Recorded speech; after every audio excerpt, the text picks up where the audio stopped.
Good afternoon, everyone. I'm Rita Frazer, and thank you all for joining us today. And thanks, a huge thank you to Tom for making this possible. This is his domain, doing these virtual events. So we appreciate all that he's done for us. I'm Rita Frazer, your 2020 president of the National Association of Farm Broadcasting. Each summer, the NAFB board decides to have a meeting, a luncheon in the home state of the current president to bring our members and our agribusiness community together. It's a great way to connect the farmers and the ag industry, but due to the guidelines in place for COVID-19, we've moved to this online format. I'm pleased that our registration has exceeded 100 registrations and that you've chosen to join us today. For those of you not familiar with the National Association of Farm Broadcasting, this association has been connecting with the U.S. agriculture industry since 1944. Farm broadcasters provide daily ag markets, weather, and other critical news to the over 3.1 million farmers nationwide.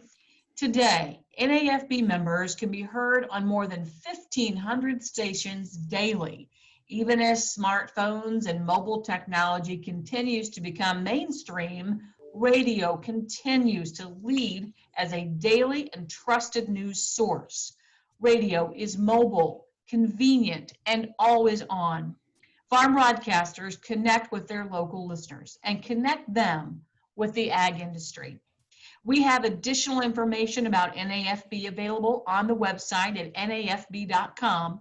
I'd also encourage you to see the latest research about farm broadcasting and learn about how you can listen to farm broadcasters in your local area using the online NAFB Planner tool at nafbplanner.com. It is my pleasure to introduce the NAFB Board of Directors.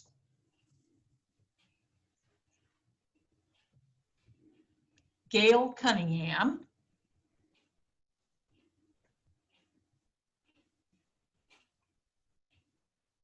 Gale is with WYXY Radio, Champaign, Illinois. He is our president-elect. Spencer Chase, AgriPulse Communications, Washington, D.C., vice president. Chad Colby, Colby Ag Tech, Goodfield, Illinois, Allied Industry Council representative.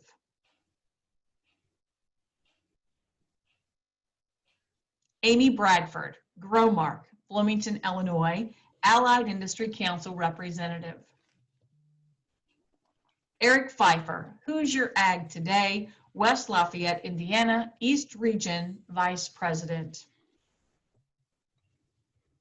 Carah Hart, Red River Farm Network, Grand Forks, North Dakota, West Region Vice President.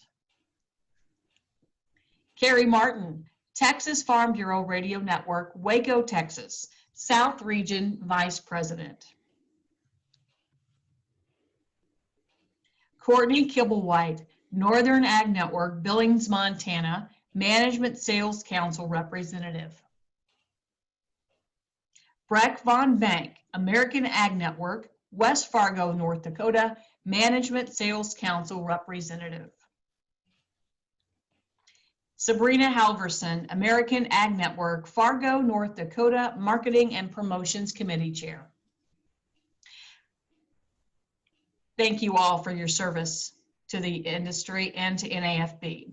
I'd also like to acknowledge some special people also with us today. Katie Main with U.S. Congressman Michael Bost's office, and Don Lucetta with U.S. Senator Roy Blunt's office. Thank you guys for joining us today. Now, it is my great pleasure to introduce today's guest speaker. Colleen Callahan is Director of the Illinois Department of Natural Resources. A successful communicator, Colleen dedicated most of her professional career to agriculture communications, serving as the first female agribusiness director for WMBD Radio and Television Peoria.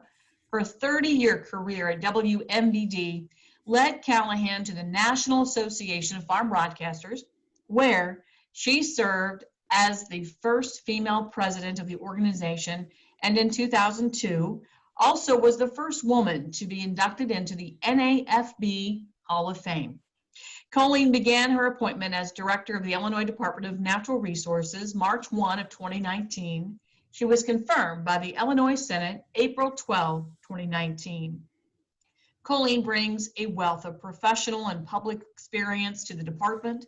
Prior to this appointment to the Illinois Department of Natural Resources, she served as state director of the Illinois Rural Development for USDA. Appointed by President Barack Obama, Colleen managed a 20% reduction in staffing at rural development while at the same time generating a $1 billion increase in Illinois' loan portfolio. Callahan's success as Illinois Director for Rural Development led the agency to ask her to train other state offices. Callahan earned a bachelor's degree in agriculture communications from the University of Illinois. She and her husband, Dick, raise Angus cattle on their farm in Peoria County. Their daughter is Assistant State's Attorney in Cook County. Welcome, Colleen. Thank you, Rita, and congratulations on your presidency and for representing Illinois. I know there are two from Illinois now on the leadership team, and so a proud time for the land of Lincoln. My disappointment is that all of you are not in the land of Lincoln right now, because that, of course, was the original plan, and to be at our home office, which is headquartered in Springfield, and to have this meeting on site. We were looking forward to being the host, and short of that, glad to be here today, and thank you for this invitation, Rita and Tom and the entire board of directors. I know you have this hour planned, and so I will begin to use the allotted time that we have.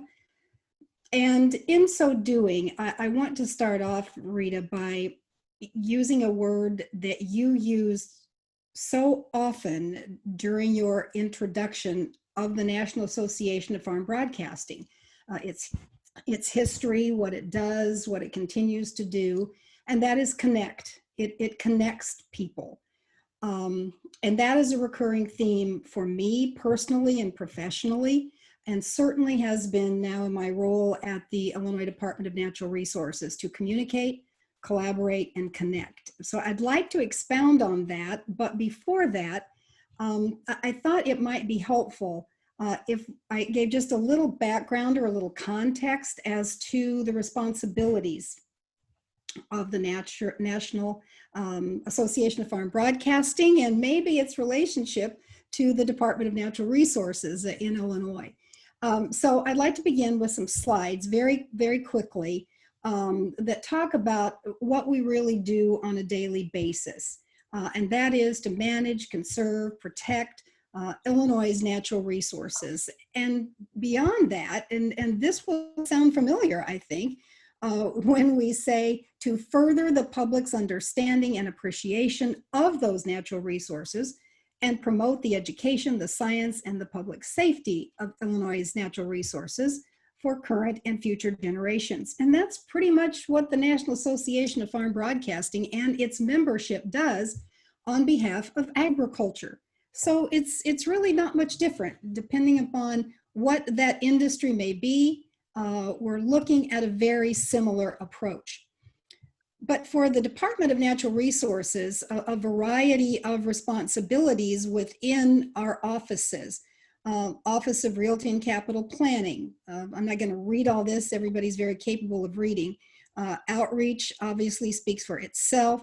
The number of grants that we are able to share into the millions of dollars, primarily with state parks, or not state parks, but parks within the state of Illinois for their enhancement. Our other offices include, surprisingly to some probably, the Illinois State Museum. Our natural history is also reflected in our portfolio. Not surprisingly, we also have a World Shooting and Recreational Complex. And as you would expect, the Office of Law Enforcement in some states, It's called the game wardens. But their responsibility goes far beyond a gaming responsibility when you think that we also are responsible for recreational boating in the waterways, investigating accidents, and the Illinois State Police regularly calls on us because we have training and equipment that they don't have. So we complement them when there is an incident on a body of water, and we have airboats that we might be able to help with and do some underwater investigations together as well. And while the department's reputation probably as a visual would be a deer, a duck, and a fish, understandably, because you would go to your Department of Natural Resources for your permit or for a tag or for a license. We also are responsible for our Office of Mines and Minerals in the state of Illinois, as well as oil and gas management. And then the Office of Resource Conservation, which is probably not well named. What that really means is that that's where the hunting, the trapping, the fishing programs, the wildlife, looking at the management of endangered species, all falls within that resource conservation realm. But a minute on mines and minerals and oil and gas, because in the next slide, you can see that we also have the Office of Water Resources. And as we all know, oil and water don't mix, but they have to at the Department of Natural Resources. We have policies and programs where they have to mix. And so that's part of the management and the conflict and the compromise that we oftentimes see within our own department. Our Office of Strategic Services is where you get those license and tags and permits. And the Office of Land Management is the area for all of our state parks, nearly 400 state-owned and leased state parks, fish and wildlife areas, recreational. And please note, with that 39.4 million visits a year to those sites, contributing about $1 billion in visitor spending and creating about 8,500 jobs. So when we talk about agriculture and its impact on our communities, and particularly the rural areas, going hand in glove with that are our natural resources, and particularly our parks and recreational areas. And I have become convinced that the future of our rural communities in many ways is dependent upon our natural resources and the utilization and the condition of those parks and wildlife and recreational areas. The Coastal Management Program, interestingly enough, is really primarily in the Chicago areas. You can see 63 miles of Illinois Lake Michigan shoreline that we are responsible for. And also in the Office of Water Management and Water Resources, our department is responsible for releasing the water out of Lake Michigan for the needs and use of millions of people in the Chicago and surrounding areas. And as the next slide shows, now here's the nexus for natural resources and agriculture. The Department of Natural Resources owns 35,000 acres, it's tillable ground, and it's currently farmed or enrolled in the Conservation Reserve Program. Oftentimes land is bequeathed to the department. Sometimes it's tillable land, and in this instance now, 35,000 acres that we are managing. So now we're members of the Illinois Society of Farm Managers and Rural Appraisers because we employ 2 farm managers to manage these 35,000 acres. In the next slide, you'll see that these ag leases that we have with production agriculturalists not only benefit those tenants, but also bolsters our parks and our fish and wildlife and natural areas. There is income that's generated from these leases, of course, that goes back to the state-owned sites to improve wildlife populations and recreational opportunities. And another thing that I do want to mention as it relates to agricultural land, 97% of the state of Illinois is privately owned, and half of that is owned by farmers. Or I'm sorry, it's 97,000 acres, but the vast majority of that is owned by farmers. And so that means that we need to have a relationship there, and we do, and it's made possible through NRCS. It's called the Voluntary Public Access Habitat Incentive Program. In Illinois, we call it IRAP. It is the Illinois Recreational Access Program, where we are in partnership with landowners so that they can make some of their land as they choose available for public use, for hunting, for fishing, and also create an additional income on that property as well. And so Illinois IRAP's program leases about 20,000 acres of private land for public access. We pay those landowners a fee, and then we work with the landowner to improve that habitat as well. So that's just a bit of a background as to what the national perspective is, maybe from your part, as to Illinois' responsibilities for our natural resources. From there, I'd like to talk a little bit about some of the things that have impacted what we've done during COVID. Rita and Tom and I, of course, talked about this time in the presentation and what you would like me to share. And with the responsibilities that you just saw, and those 400 parks and recreational sites. In mid-March, we were faced, all of us, with challenges that we never imagined. And among them at the Department of Natural Resources was making decisions about keeping our state sites open. Now, certainly the department did not make those decisions alone. Clearly in consultation with our Illinois Department of Public Health and our governor's office, we all believed that it was the right thing to do at that moment in time on March 15th to close all of our state sites. Now, that was not a popular decision among many individuals. And sometimes what we realize later is that it became unpopular, not only among people who traditionally used those sites, but also among people sometimes who had never visited. But it's human nature that once you're denied something, then you want it more than ever. And that was pretty much the case. There became a quick pent-up demand, of course, to get outside, to enjoy what little was available to us during that initial moment in time when we were trying to figure out what COVID was and how it worked and what we could and should do and shouldn't do in order to address the pandemic. And so it was a challenging time to be a decision maker in state government, certainly. But we believe then and we believe now that it was the right decision.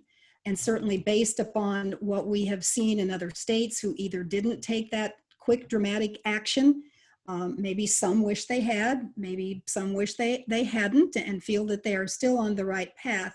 But for us in Illinois, we felt that it was the right thing. And consequently, we are now in what we call phase 4 of reopening the state of Illinois, which means that we had a phased reopening.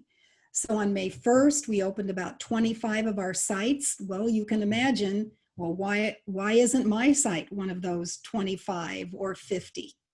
And so with that slow rollout to make sure that we had those safety guidelines posted, to make sure that our staff was prepared, not only with the PPEs, but also to receive our guests and be able to say, welcome home and welcome back. It seemed like forever waiting for the remainder of them to open. And it seemed like that for us as well. And so finally at the end of May 29th, all of our sites were eventually open, but with some restrictions. The shelters weren't opened as an example. And now campgrounds are fully opened, our beaches, our shelters, the fishing and the concessionaires. And so just this week, we were able to open our historic sites, and next week we will also open up our state museum. So it feels like it's been years in the process of this, and we still don't have a lot of answers. But what we do know is that in Illinois, that's the path that we took, and it is the path that right now seems to be working with some adjustments and amendments, now going into 11 different sections of the state. And depending upon incidences, there may be some rollbacks, but at the moment, all of our state sites and facilities are now back open. So when we talk about being in leadership, and Rita and I were doing interviews regularly on RFD, I remember saying it reminds me of Colin Powell's leadership primer. And I don't know how many of you ever read that, but it is what it says. It's just a little primer. And the first lesson in Colin Powell's leadership primer, and these are his words, not mine, and that is sometimes being a leader means pissing people off. And that's certainly what happened during that period of time. But I admire and respect Colin Powell. I've read that leadership primer numerous times, and it's been a good guide in making some difficult, sometimes unpopular decisions. It also reminded me that we all like to think that we're in charge. Really, all we ever get to do is react and respond. And so that's what we've all been doing, reacting, responding to a pandemic that we really have known very little about, and sometimes still have a lot of questions about as well. So those are some of the points that we talked about in leadership that I wanted to relate to you. I also want to talk about communication, because that's what we all do personally, professionally, and even politically. But my mantra has become over time, communicate, collaborate, connect. And interestingly enough, when it was announced that I would be named as the director for the department in February, before I started in March, a Sun-Times reporter called me and asked me to do an interview. And I had read his columns in advance of that. And he had said in his column, what the Department of Natural Resources needs right now is not another elected official, not another legislator. What we really need is a wildlife biologist. So I was glad that I'd read his column, because during the interview he said, "Why you?" And I said, well, I know I'm not what you wanted, but I'm also not what you didn't want.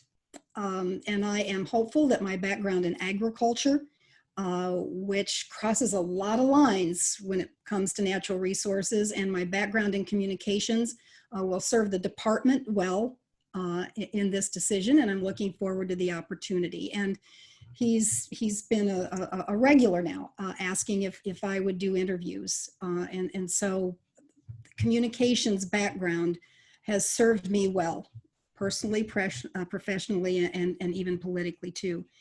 But during our appropriations hearing, and Rita talked about being confirmed, that was one of the questions, and I anticipated it. Why you, Colleen? You're an ag person. Why are you at the Department of Natural Resources? And my answer to that in that appropriations hearing, and then following up a few days later in that confirmation hearing, was I would hope that it is not my agricultural background that is the focus, although I certainly am proud of it. But I think it is my communications background, because the elected official who was asking the question said, Colleen, not to date you or anything, but when I was a little boy, I watched the noon farm market report, and you were giving that report. And so we've grown up knowing you as the ag person, and so now you're here. And I said, well, first, thank you for the backhanded compliment, I think. And my answer to that is, again, it's about communicating, collaborating, and connecting. Whatever the topic or subject matter is, we will make progress when we do those three things. And when we forget to do one of those three things, that project is usually not as successful as it could have been. And most of the time it starts with communication, because when something doesn't go well, it's primarily because of miss, non, or no communication. And that's what we all do. So it is a great backgrounder for whatever it is that we continue to do, or whatever we may do in conjunction, or whatever may come next. Another thing we wanted to talk about was how NAFB and farm broadcasting helps advance agriculture. It didn't occur to me, I guess I just never really took the time to think about it, but now that I am titled as a public servant, I realized that what I was doing for those 30 years was a public service. And I believe that is what we do every day as broadcasters, to inform and to educate, to inform agriculturalists about issues and policies, and to inform and educate the non-agricultural audience as well. That is a true public service. So it's not a stretch to go from doing a public service to becoming a public servant. And I just never really thought about it that way before, but that's really what we do in broadcasting. And I'm proud and thankful that I had the opportunity to do that for so many years. And then finally, how NAFB influenced me in leadership. I've thought a lot about this one as I begin to wrap up here. And that is that Tom Brand and I served on the same leadership team.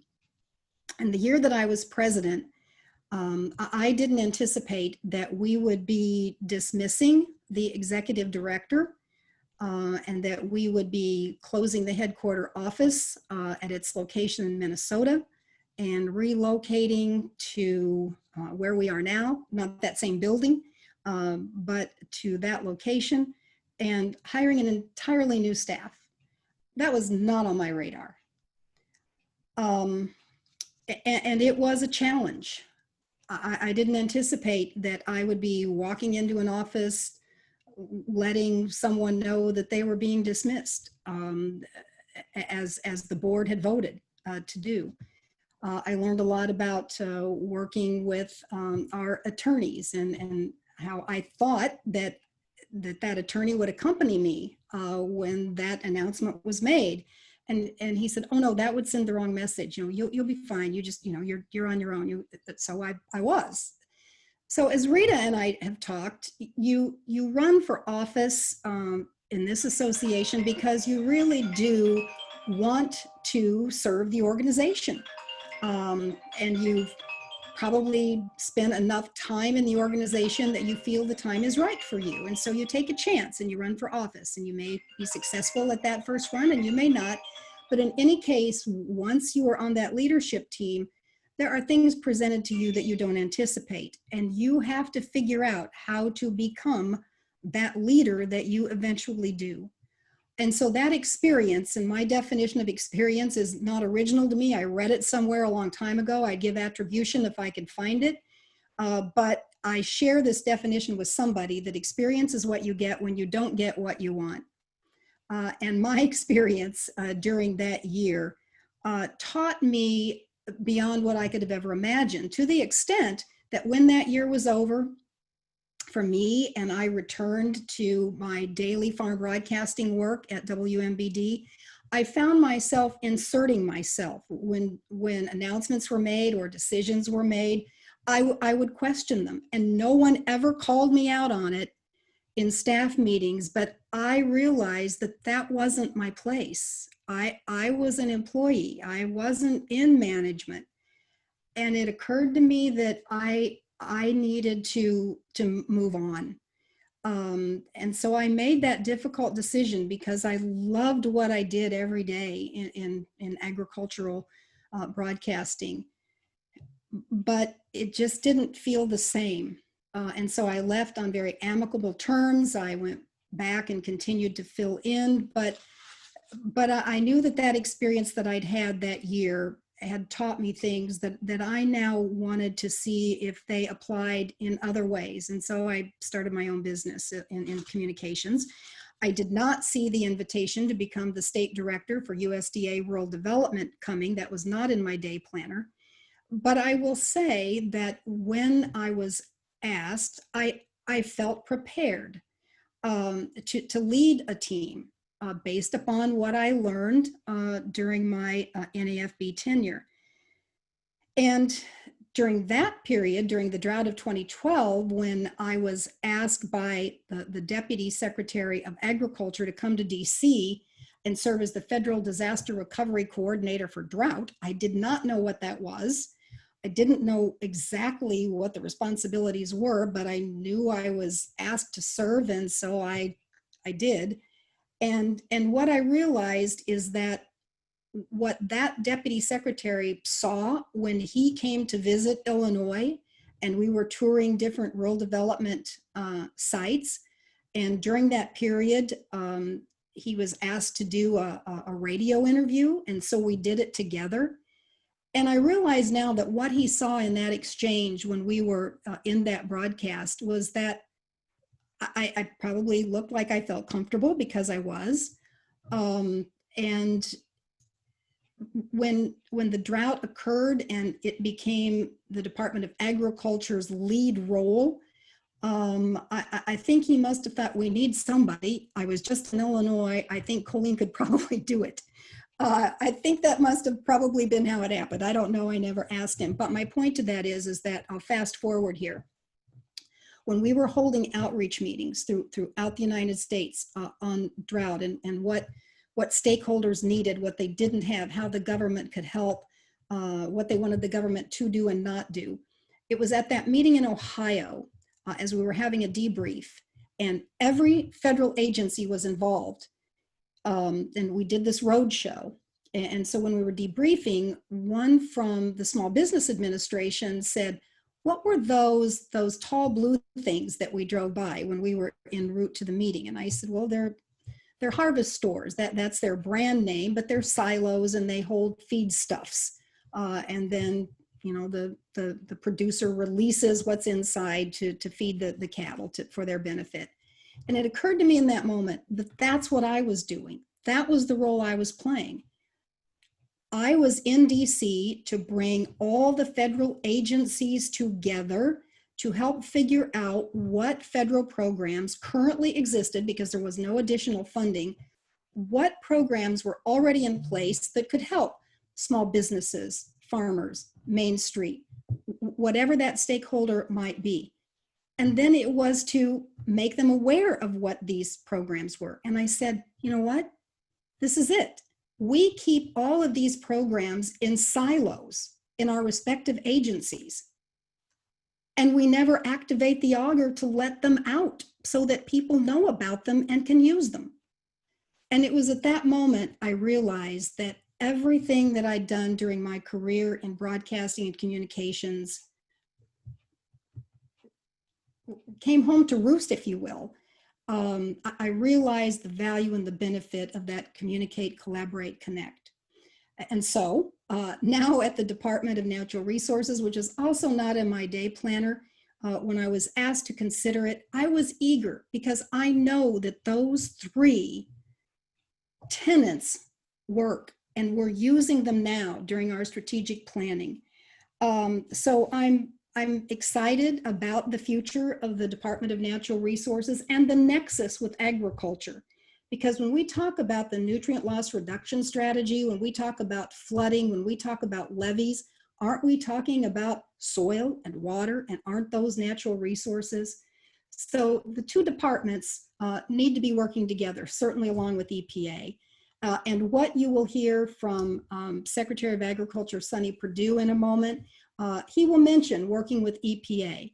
And I applaud that statement because we've got to begin working more closely together to the benefit of all of our natural resources. So with that, I will conclude. And again, thank you for the invitation. If there are any questions, I'd be happy to try and answer them. If I don't have an answer, I probably know somebody who does, and I can get it to you later. So thanks, Rita. Well, thank you. And so as she said, she will entertain questions. I have one. Asked you this yesterday as we were talking, but we talked about if anyone in Illinois would be disappointed that there wasn't an Illinois State Fair, it's actually you. Yes, I am disappointed that there will not be an Illinois State Fair this year. I was sharing with Rita yesterday when she said that. I said, well, you know, I was born in February. The state fair is in August. My parents took me when I was 6 months old, and I haven't missed one since. And so this would be my 69th state fair, being born in 1951. I literally grew up there. My parents met there. And so now for our offices to be on the state fairgrounds, and for me to, when I was going to the office, to drive into the fairgrounds. I think about that history every day. My parents met here, and now here I am, featuring what is the icing on the cake of the state fair, which is our conservation world, which is a microcosm of everything we do at the department, with a pond and acreage, and we try to recreate everything that we do for interactive enjoyment for all ages. So I am disappointed that we won't get to do that again this year, but we'll do it next year. And there'll be some features that we haven't even seen before, but we're already planning. Tom, do you have any questions in queue for us? I haven't seen any pop up on the chat window, but if anyone would like to ask any questions, all they have to do is just press and hold their space bar, and that will unmute your audio, and then you can ask Colleen the question that you like. If you stay on there, Tom, it's easier for me to talk when there's somebody I'm looking at. Colleen is such an ace at that. Just a wonderful presentation. We so appreciate it. But before we went on here today, Colleen, I was talking to Tom about what NAFB has given us, all of us. And to me, it is a career. I was asked recently, what's the favorite, what is your favorite thing about your job? God, I don't feel, like many, I don't feel like I have a job. It's my career. And I think NAFB has given us that. It does. The way it has evolved over time, it has changed from the time that I first joined in 1973, immediately after graduating from the University of Illinois. At that moment, there were no women in the association that were active farm broadcasters. My mom accompanied me to that first meeting that I went to, and I was glad she was there. And now, as I think about through not only the gender difference that there is now than when I began, there's also a change in attitude and mindset about how we do what we do. For those that recall when DTN came on the scene, there was fear that DTN itself, all by itself, was going to replace farm broadcasters. And I remember saying, it's not, it won't, it's a tool. It's a big box, because that's what it was at the time. It was a big box with another box underneath, and you could get market news and information. But it didn't have a personality, and it didn't go to events. It didn't interview people. It didn't share anything personal. And so I was not afraid of it. And it over time did become a tool. And then there was fear that, if you don't have that microphone, if you don't have that outlet of a radio station or a TV station, then you weren't a broadcaster. Well, gosh, now we know. We do podcasts. We do non-traditional broadcasting, and it enhances what we do.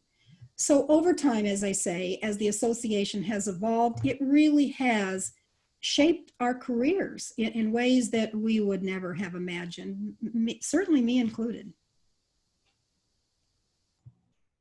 I see that Carah Hart does have a question. Carah, do you just want to ask your question, or do you want us to read it off of the chat? If you just hold your space bar down, that will work to unmute your microphone that way. Oh, I see a note here from Carah. So Carah's question, she's got 3 of them for you, Colleen. What are your top leadership book recommendations? My top 3 leadership recommendations: 1, communicate, collaborate, connect. Those could be 3, I guess, but I'll say those are 1. And the other is to be a good listener, which is a key part of the communication process. And the other is to never say never. I have done things that I did say I would never do. I said I would never get involved in politics because it's a wicked game. I was right. It's a wicked game, but it's public service, and I believe what Abraham Lincoln believed about government. It was Abraham Lincoln who said that the legitimate object of government is to do for a community of people what needs to be done, but they cannot do at all, or individually or collectively in their separate and individual capacities. What that says is that when you've exhausted all your resources to get something done, when you've had all of the fundraisers that you can have to get that much needed scoreboard for the community, then maybe that's where government can help. Maybe there's a grant, maybe there's something that you can do to work together. And so I would say communicate, collaborate, connect, be a good listener, and never say never will serve you well in a leadership role. Any leadership books that you would make recommendation of? Well, you know, I'm happy to share that separately because there are some, and I actually have them. I've ordered several during COVID. I will be very honest and open, and I'm happy to share those, Tom, and then you can get those back. Perfect.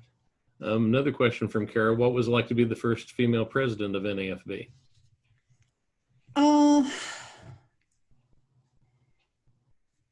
You'd think I would have been very prepared for that and had a very quick answer. What I remember the most is, and Tom, I don't mean to embarrass you, but you and I have this history. Tom and I ran for the office of the same year. And I remember my presentation to the group, because that's how it works. You have to get up, you have people, you know, do nominating speeches, and then you speak. And I remember thinking, I'm so glad I'm behind a podium and that I'm wearing a long dress because my legs were shaking. I felt like jello. I was that nervous physically, but I tried hard not to reflect it in my voice. And you can do that. We know that as broadcasters. And so I did that. And when the results were announced, it was announced that I had received more votes than Tom. But I didn't know what the total count was. Nobody ever says that it's, you know, so many votes is so many votes, or you won by a landslide or you lost by one. Nobody ever says that. But somehow or other, I knew what that was. And somehow or other, Tom knew what that was. And Tom would admit that he harbored some ill feelings for a while. And that was hard for me. And I think it was hard for Tom too. And finally, I called you, Tom, and I said, let's talk about this. And we did. Tom ran the next year. He eventually, of course, became the president. And I would say that today I would consider Tom one of my best friends and loyal friends. And that's what I remember about that year of being president. Not those things that I talked about earlier, not about having to dismiss the executive director, not about moving the office, all of those things that were challenging. What I remember is that Tom and I figured out that situation, and we moved on and we moved through it, and here we are today, my friend Tom. It was a terrific bond and alliance, and if I had history to repeat itself, I wouldn't have changed a thing. It happened the way that it should have happened, and it was all for the betterment of me too. Yeah, well, so thank you for the question. I didn't anticipate sharing that, but that's what I really remember. There's another question from Lynn, and I think this is probably where we'll wrap up. Lynn says, as DOT takes over some of the work of water resources, how do you see the Illinois DNR continuing to be involved with water transportation that is so important for the success of agriculture? It's a great question. And in Illinois, interestingly enough, we are in a great position because at one time, our Office of Water Resources was located in the Department of Transportation. And at some point during the history of state government, it got moved out of DOT and into the Department of Natural Resources. So we have a good, strong working relationship our water engineers, our water resources personnel, because we are responsible for the dams and the levees in the state of Illinois. And so, great question. That relationship is yet to unfold nationwide, but I feel that we're in a very good place here in Illinois. Colleen, thanks again. Thank you, Rita. So much. Thank you, Tom. You're welcome.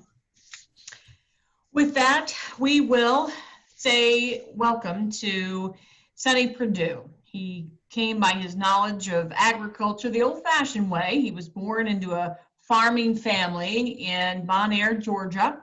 From childhood and through his life in business and elected office, Perdue has experienced the industry from every possible perspective. Uniquely qualified as a former farmer, agribusinessman, veterinarian, state legislator, and governor of Georgia, he became the 31st United States Secretary of Agriculture on April 25th of 2017. The Secretary was unable to join us in person today, but did want to share an update from USDA this afternoon. Well, hello, friends, and all you farm broadcasters out there. I'm sorry we can't be together in person. I know you wish that, but I'm glad that you're all making the effort to gather virtually during this period of social distancing. It's been a challenging few years for American agriculture, and those challenges only intensified during the coronavirus pandemic. But USDA has done a lot to try to mitigate those concerns and to help our producers. As you know, at the direction of President Trump, USDA earlier this year announced $19 billion in immediate assistance for America's farmers and ranchers under the Coronavirus Food Assistance Program, better known as CFAP. The first $16 billion of this funding is in the form of direct payments to farmers to help them through these tough times. After reviewing the comments received and analyzing our market news data, we announced new commodities. We also made updates to the program for existing eligible commodities. I think this is an example of government working for the people. We asked for input, we listened, and we updated the program based on the update and comments that we received. USDA expects additional eligible commodities to be announced in the coming weeks. The next $3 billion provides for USDA's Farmers to Family Food Box program, which delivered over 40 million food boxes in the first 2 months. USDA is partnering with national, regional, and local suppliers whose workforce has been impacted by the closure of the restaurants, hotels, and other food service businesses. These partnerships are purchasing product and boxing it up to give to families in need. I've traveled around the country over the past few weeks to see firsthand this program in action, helping people who've fallen on hard times. And it's a great example of Americans helping Americans, and it's something we should all be proud of. I know you're all curious about what the future of CFAP will look like. What I can tell you is that Congress replenished $14 billion in the CARES Act for CCC. We're in the process of evaluating the COVID-19 impacts on the agricultural economy and looking back at the lessons learned thus far as we consider a second round of CFAP. The coronavirus has been challenging on the corn and ethanol industries as Americans have been driving significantly less over the last few months. But the good news is in the past couple of weeks, we've seen driving and consumption picking back up. I've said it before and I'll say it again. USDA is fully committed to working with EPA to ensure the commitment that President Trump made last fall that the RVO for ethanol and biodiesel are met and are not undermined by small refinery exemptions. What he said and what he meant was 15 billion gallons means 15 billion gallons. Finally, as we look ahead, USDA continues to work open markets for America's hardworking farmers and ranchers to sell their U.S.-grown products in high demand. USMCA going into effect on July 1st is proof that President Trump's unwavering support of farmers and ranchers is a big win for American agriculture. We continue to work toward agreements in the UK and EU, and earlier this month, the U.S. launched negotiations with Kenya on a free trade agreement. Cementing a trade deal with a booming African nation will set the stage for future deals with other African nations where population growth is leading the world. And while there have been some slowdowns due to COVID-19, the China Phase 1 agreement is being implemented, and China is making some big purchases just this week. Last week, USDA announced U.S. exporters had signed contracts for over 1.8 million metric tons of corn. That's the fourth largest sale ever reported to USDA and the largest since 1991. And it follows on the heels of a report of 1.2 million metric tons of corn to China just the week before. And our pork exports to China this year are on track to break historical records, and the same is true for beef as well. U.S. poultry is back in the market in China, and our exports have been ramping up this year. We might not set a record for poultry this year to China, but next year we're hoping to. China is increasing its agricultural purchases, and I don't think a third round of MFP seems to be needed at this point, along with CFAP. American farmers, ranchers, producers, and foresters have an amazing story to tell, and I want to thank you for spreading their message and serving the interest of the agricultural community around the country. You're the trusted voice that farmers hear each and every day. When they're out there in that combine before sunrise, you're their companion. You're the ones that keep them informed. You play a vital role for all of us. So thank you for doing what you do and for having me here today at your summer meeting. And I look forward to when I can visit with you again in person. So you all wash your hands, wear your mask, and stay safe out there.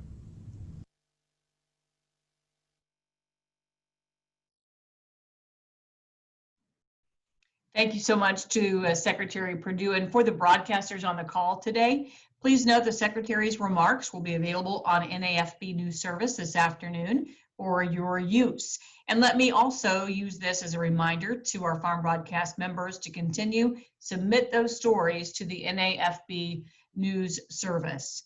Again, thank you to Colleen and to Secretary Perdue for joining us. And hopefully you will join us for our 77th NAFB convention, November 18 through the 20th of this year. Today's event has been recorded. A copy of the link will be emailed to you once it is posted and available online. Thank you for attending the 2020 Agribusiness virtual event. Have a great afternoon, everyone.